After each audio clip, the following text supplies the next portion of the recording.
What I would like to talk to you today about is our journey in developing optical fiber sensors and their application in healthcare. So I'll show some examples on fundamental, so development of the sensors in the lab, what we did with them, and then some examples of clinical trials we're currently undertaking with this technology. So this will be a perspective from university, so I'm academic professor at university, and we'll see, so it will be slightly different to what Martin and Ristoke presented today. So outline of my presentation, I'll have a very brief introduction into optical fiber sensors. Henry Chen-Yan yesterday introduced technology quite well, so I'll just highlight a few things and probably go in a little bit more details into functional coatings, explain how we functionalize sensors, how we can achieve sensitivity and selectivity to those particular compounds, and then focus on applications, so detection of drugs, double affinity for cancer treatment, detection of VOCs in breast biomarkers. So Vicky mentioned yesterday, although network is focused on blood testing, well, actually there are different ways how to measure biomarkers as well, and there is a correlation between breast biomarker and certain compounds present in blood as well. So I'll show an example of that on propofol detection in intensive care units. And then really, when I talk about optical fibers, it will be a very quick slide, but the main advantage is their flexibility. So we're utilizing this property by attaching optical fibers into some existing medical devices. An example of this will be endotracheal tube here. So I'll show how we can take a dumb device that main function is just to deliver air into lungs and actually make it do something when it's sitting inside human body. So how we can use flexible properties of optical fibers, attaching them to medical devices and do some measurements with them. And the final example will be on wound care.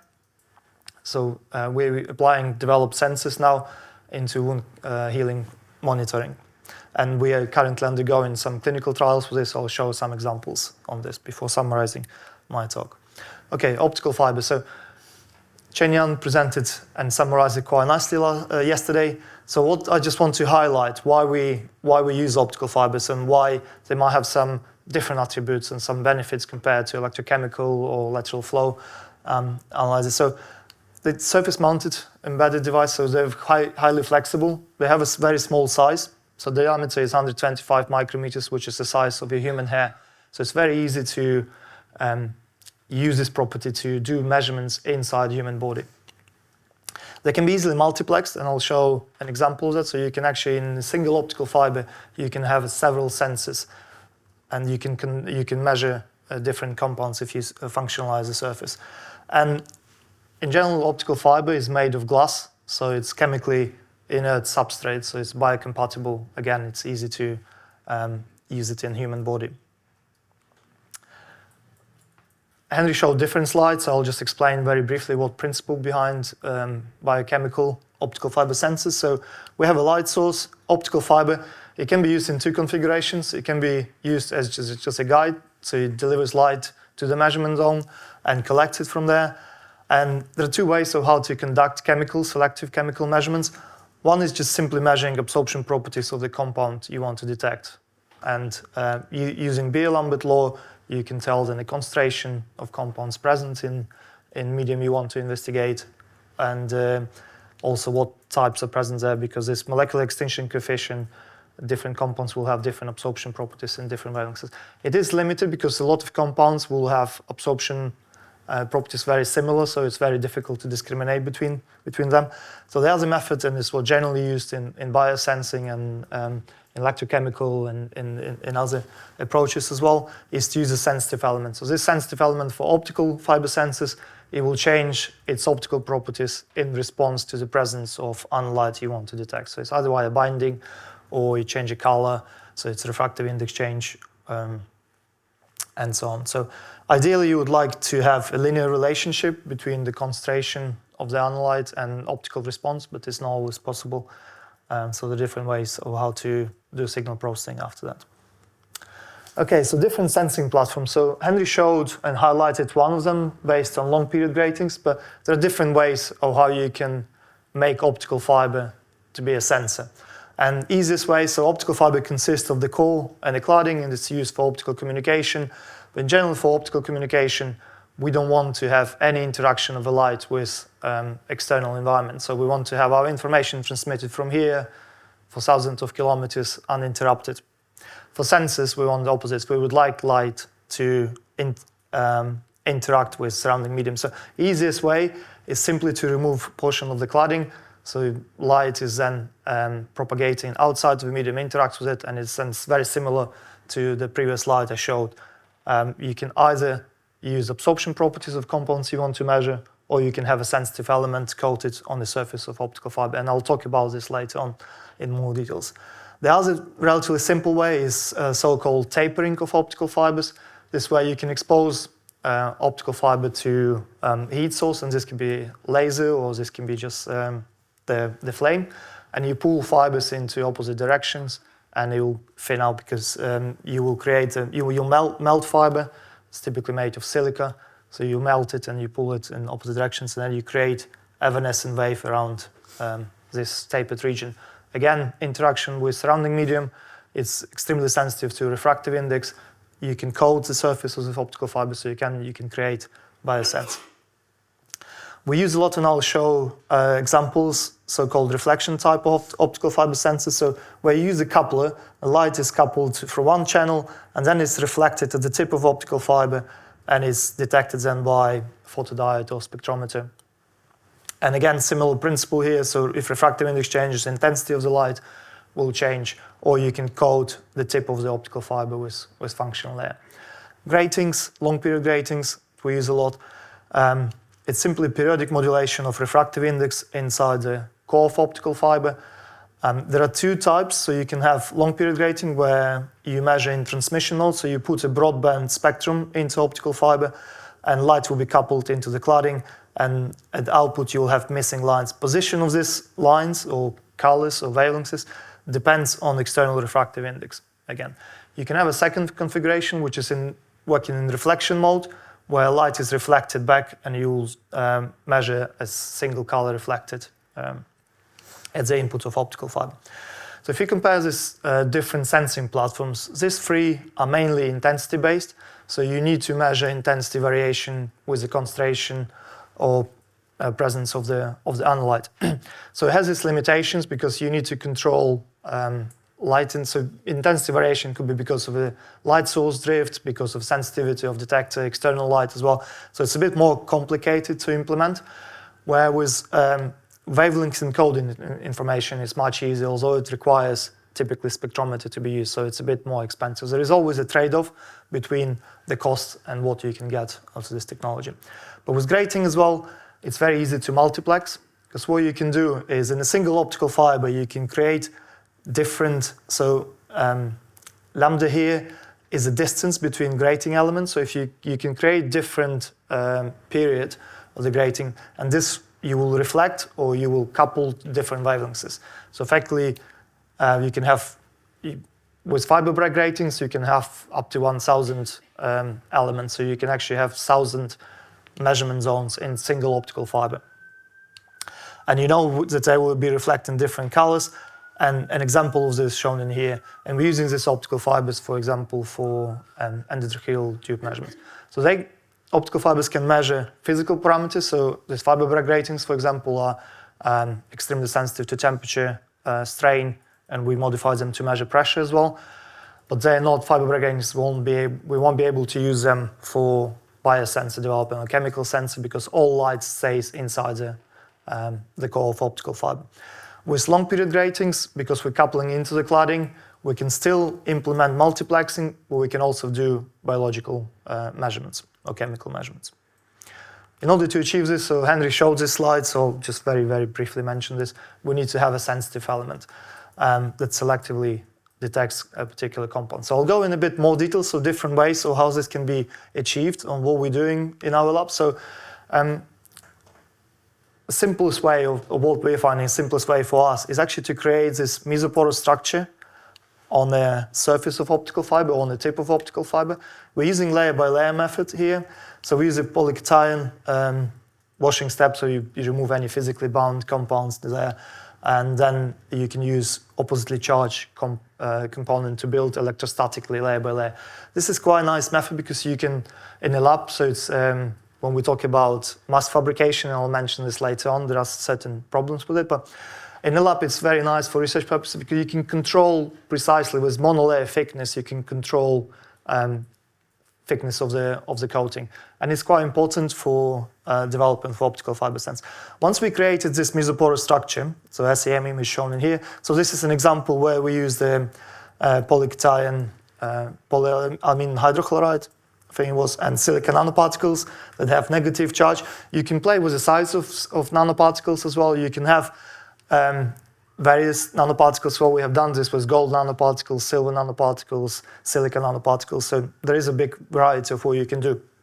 Once we created this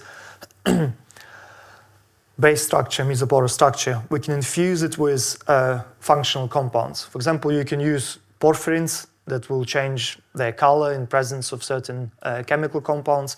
You can use different types. You can use cyclodextrin, for example. We've used to measure propofol ones, which have very nice properties. So they're like dish, and they act as a host, and then a guest compound that you want to detect can sit in there. It will change refractive index. Calixarens, you can use the functional groups of the polycation itself can be changed. So you can use NH2, you can have functional groups, NH2, you can use carboxylic groups, and so on and so on.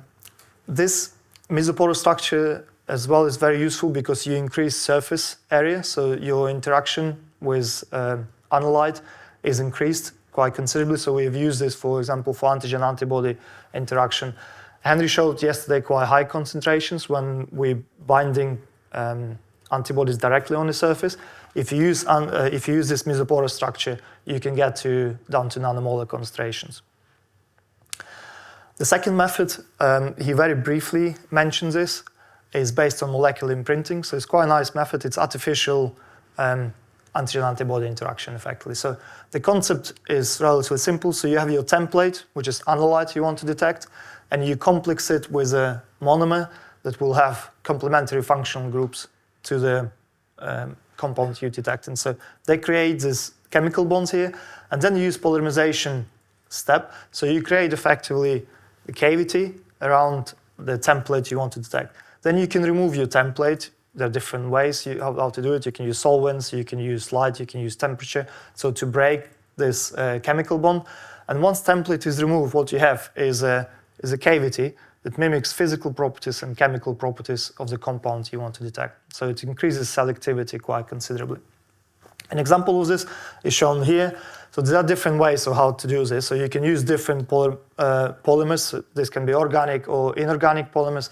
Example here is a surface molecular imprinting with titanium dioxide, with metal oxide. So you have certain compounds imprinted. So when you mix it all together and you fabricate it to thin film, this was why a spin coating, I think. And then when you remove templates, so you can see these cavities quite nicely. The range of molecules, the size of molecules can vary as well. It is easier to work with slightly bigger molecules than with the smaller, with this technology. And the third method we recently started, and we have EPSRC grant to work on this, based on metal organic frameworks. So these metal organic frameworks, they have a metal ligand inside and bound by organic polymer outside. And you can change metal ligand, you can change organic polymer outside as well, and this will create prospect for chemical interaction. So you can play with functional groups and you can change what chemicals you can bind to it. It has extremely high porosity, so it's much higher porosity than zeolites or organic carbon, for example. So again, you're increasing capacity to absorb your analyte, and I'll show some examples of how we use it for VOC detection. Because there is this flexibility of changing metal ion and organic linker, so you can modify your compound towards a particular target. So we're working with this on this with Manchester University, and they have a capability so they can calculate interaction. So you can calculate the structure of metal organic framework and calculate what materials will be interacting with this. So you can pre-screen effectively and model what metal organic frameworks you can use for sensor design. Okay, so this is what the sensing platform and functional layers we're using. So I'll just show you some examples of how we actually implementing this for certain detection. And the first example is dabrafenib. So this is anti-cancer drug. It is FDA approved and has been used quite a lot recently. So I think it's probably 5-6 years ago since this drug was introduced. But clinicians notice that there is development of resistance to these drugs, and they don't know a mechanism why this is happening. There are certain theories and explanation of why this resistance is happening, but fundamentally there is no way of actually measuring whether when dabrafenib is injected, whether there is a sufficient concentration of dabrafenib going into the tumor, and then if there is a resistance, there are certain biomarkers, but there is no way how to measure this. So what we're proposing with this technology is that we can measure two things simultaneously. So we can actually measure the concentration of dabrafenib at the site. So this is where flexibility of optical fibers is extremely useful. So you can insert optical fibers into tumor and measure concentration at the tumor site.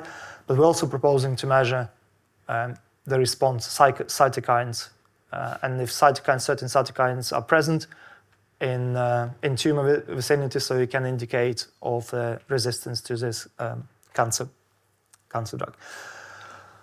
Very quickly, so what we're doing, we're using molecular imprinting for this. We use long period optical fiber. You've seen this before. So this is just steps of surface functionalization. So another advantage of optical fiber being flexible, being biocompatible, it's made of glass, so it's very straightforward to do surface functionalization with it.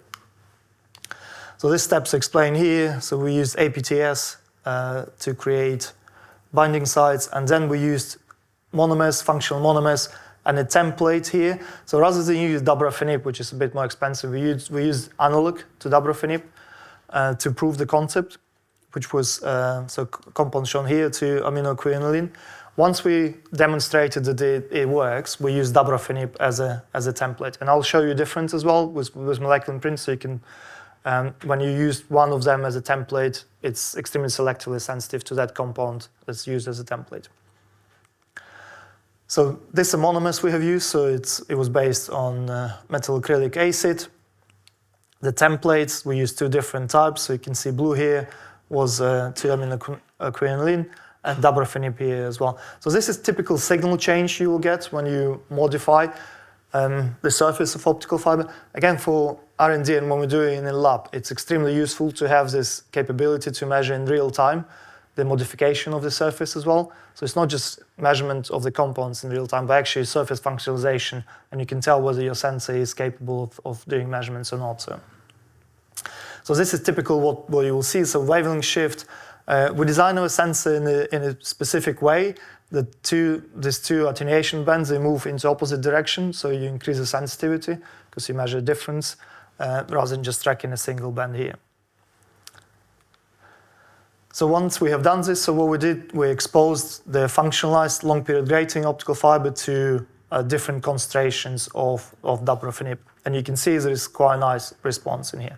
So next step, we establish sensitivity. We establish that we can measure this compound. The next step is to check its selectivity. And you can see here, so when we had our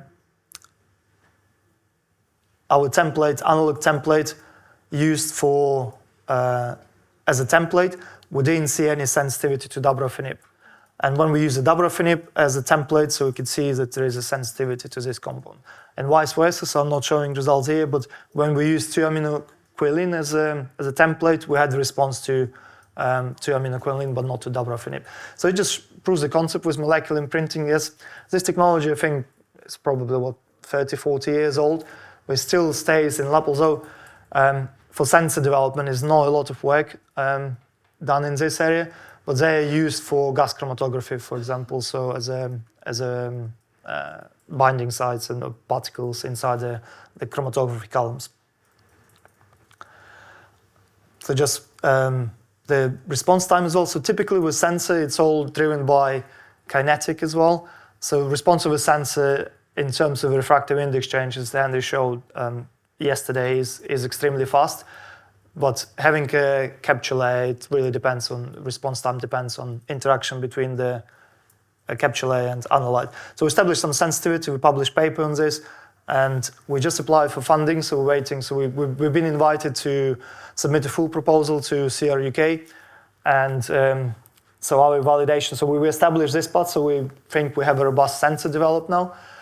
So the second step, we'll have cytokines, so embedded into optical fibers. So the concept is that we'll have optical fibers, multiplex, 3 long period gratings, modified with different functional layers.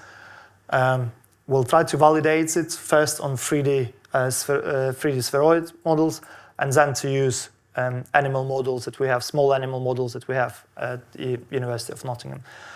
So we're waiting for, I think, panelists sometimes this month, so hopefully we can get this, and next time I can show you exciting results about real life measurements, in situ measurements. So breast biomarkers, it is known that there is a correlation between breast malaria, has been for centuries, and used by clinicians. So to diagnose certain conditions, there is a small list. It's not everything is summarized here. There are different things that can be measured. So, but VOCs are, I think there is a lot of studies now actually that there is a correlation between presence of certain VOCs or their concentration and, for example, lung cancer. So I'll show you just an example of how we use metal organic frameworks to detect VOCs. We haven't done any clinical trials for that, so it's preliminary work in the lab rather than being applied in clinical settings. But so what we used in this case is a tip of optical fiber, again glass, so we can functionalize this with various surface chemistry. We used SPR approach, so we coated the tip of optical fiber with gold nanoparticles, and then these gold nanoparticles were coated with metal organic frameworks. So why we have done this? So typically, reflection type of optical fiber sensor will be sensitive, will measure intensity. And it's a lot of complications. You can have compensations, you can have reference measurements, but it's much more difficult. So we decided would like to have a wavelength shift. So that's why we use the SPR sensor in this case. So this is just a setup. Again, coupler, you have a relatively cheap light source. We use a CCD spectrometers, so they're relatively small and relatively inexpensive as well. This all can be changed later on to photodiodes and LED, so you can have a quite cheap sensors. And so we to calibrate sensors, so we insert it into seal chamber and expose it to known concentrations of volatile organic compounds. So this is just a surface characterization, SAM images of the tip of optical fiber coated with gold.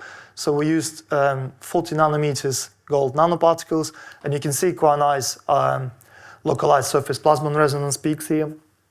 And position of these peaks, when we started to put metal organic frameworks on the top of the optical fiber, you can see the shift, and it's quite a big change in resonance, localized surface plasmon resonance. So once we fabricated this sensor, so we exposed it to various concentrations of VOCs. So we use acetone, methanol here, and you can see it responded quite nicely to all of these compounds. So the selectivity is a bit of an issue in this case, but it is sensitive to volatile organic compounds. And sometimes in medicine, actually, you don't want to measure the single VOC. You're more interested in total concentration of volatile organic compounds. Just calibration curves at what based on previous lenses. But we have currently, as I mentioned, the EPSRC funded project that looks into propofol detection using these structures, using metal organic frameworks, and we have done some work already, so we can see sensitivity to propofol.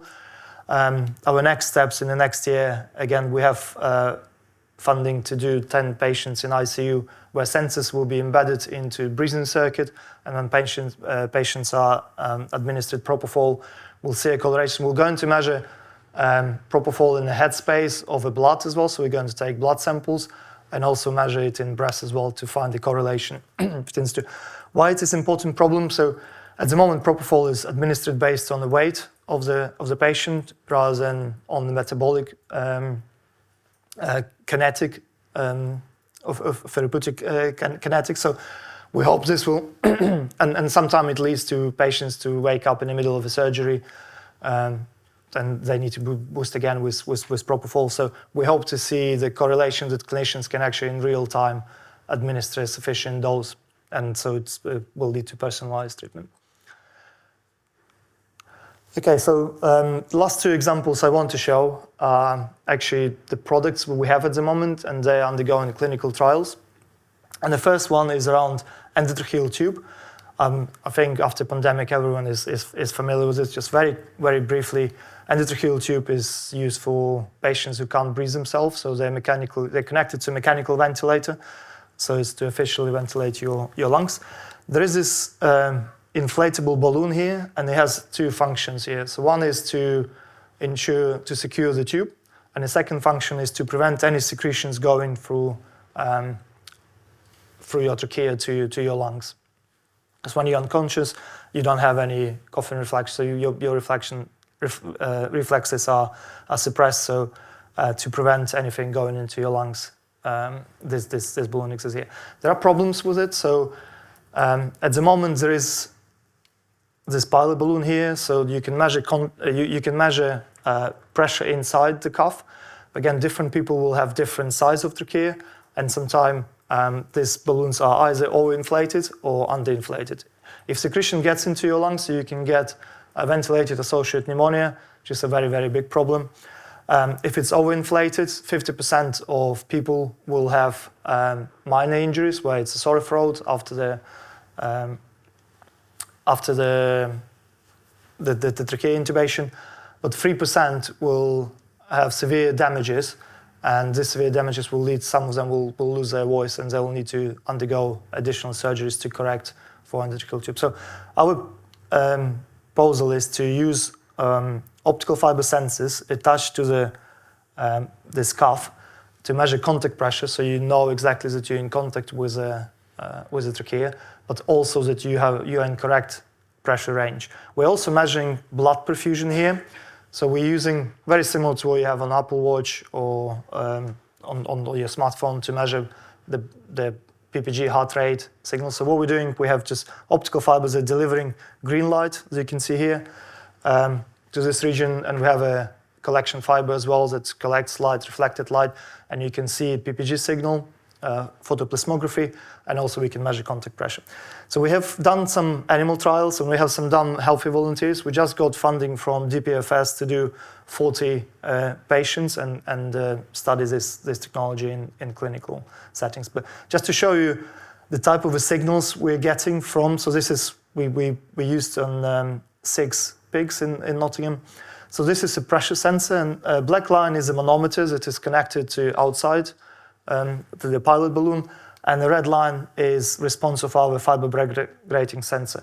So you can clearly see the DC level changes together with manometer, but this oscillations here, so this is actually breathing rate. So is there an extra useful feature that we can use with this sensor? So there are some cases, it's very, very rare, but it's, it does happen sometime where the tube is disconnected from ventilator and patient will die then. So having this tube, this sensor response ensures that you have actually air delivered to your lungs and the tube is connected to the ventilator. We can also measure PPG signal, so you have AC signal here and DC signal, and you can see this is heart rates that you can determine from this as well. We're upgrading this to, you can measure SpO2, so you can measure oxygen saturation of blood, very similar technology to what is used with the pulse oximeter, but rather than doing with the peripheral blood, clinicians believe there is a good case to measure it inside the human body. Okay, and the final example is based on wound care. So we're developing optical fiber sensors to measure non-invasively to monitor wound healing parameters. So we're at the final stages of the DPFS funded project. So this is just health economics we had when we applied for the project. But basic idea is that rather than the patients, and we're doing clinical trials with diabetic foot ulcers at the moment, people. But the basic idea is that sensors will be able to pick up early signs of infection. So with diabetic foot ulcer, I'm pretty sure everyone is familiar with this problem.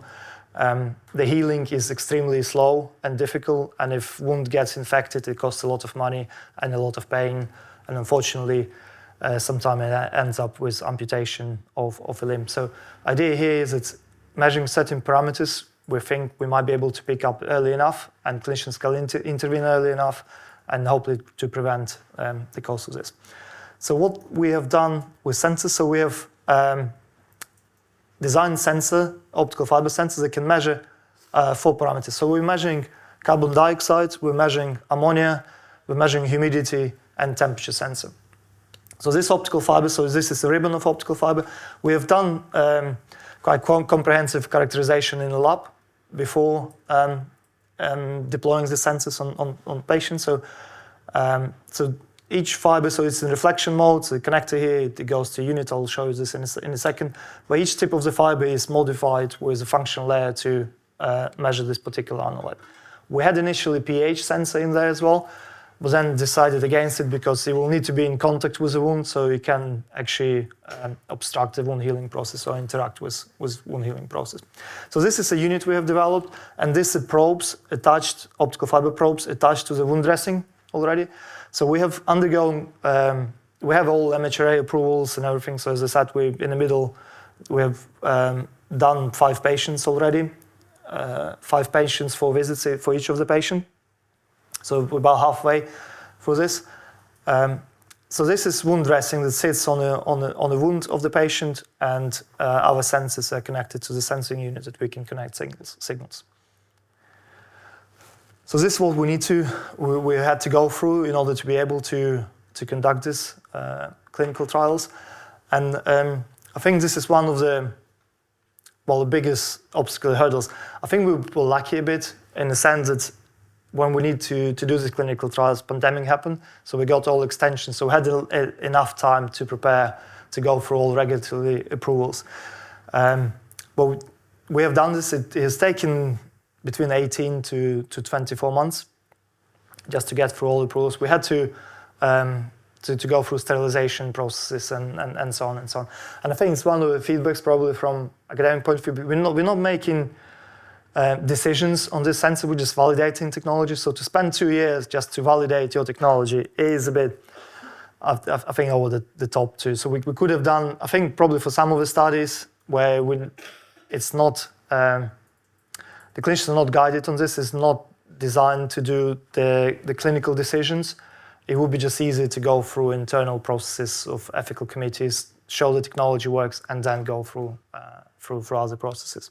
But it's just a reflection on the top. So this is how we're deploying this sensor. So we have patient, we've recruited sufficient patients, but as Martin mentioned, it's easier to do with diabetic foot ulcer.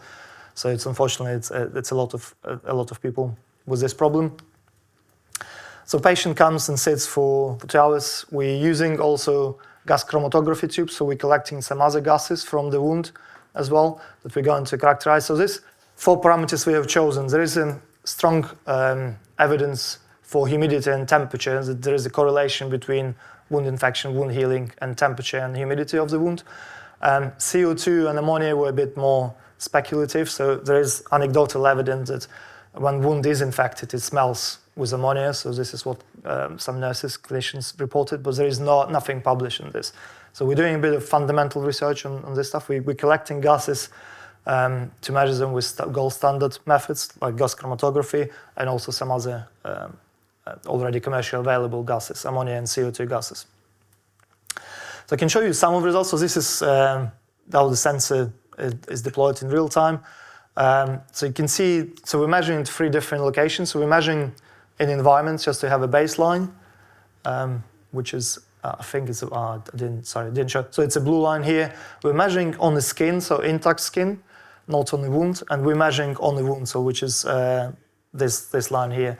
So this is for response of a sensor to relative humidity, and this is response of a sensor to temperature. So you can see here, when it's on the wound, you have elevated temperatures compared to skin and environment, external environment. So we've seen a couple of patients where they started with a okay wound and it got infected, so they got treatment. So we see some signs of the signals elevating, but we will need to process all the data before we can come to any final conclusion. So, and the futuristic approach is what we're seeing where this technology can go. So it's to have variable technologies, so where you'll have optical fiber embedded into wound dressing, and all electronics will be embedded inside the small interrogation unit. Okay, just to summarize, so I hope I showed you and explained why, because we had a very brief conversation with one of you, why optical fibers is we have electrochemical sensors, why optical fibers we have lateral flow. They won't be able to replace electrochemical sensor. They probably not a competitive for point of care sensor, but if you need to do continuous measurement on the patient, they're probably quite useful technology. You can quantify your signals as well. I showed you different types of sensing platforms and how we functionalize them. So again, by changing coating, we can address a measurement problem and show a couple of examples. And so this is the team that worked on this, and some commercial partners. I should have had more logos in here. And thank you very much for your attention.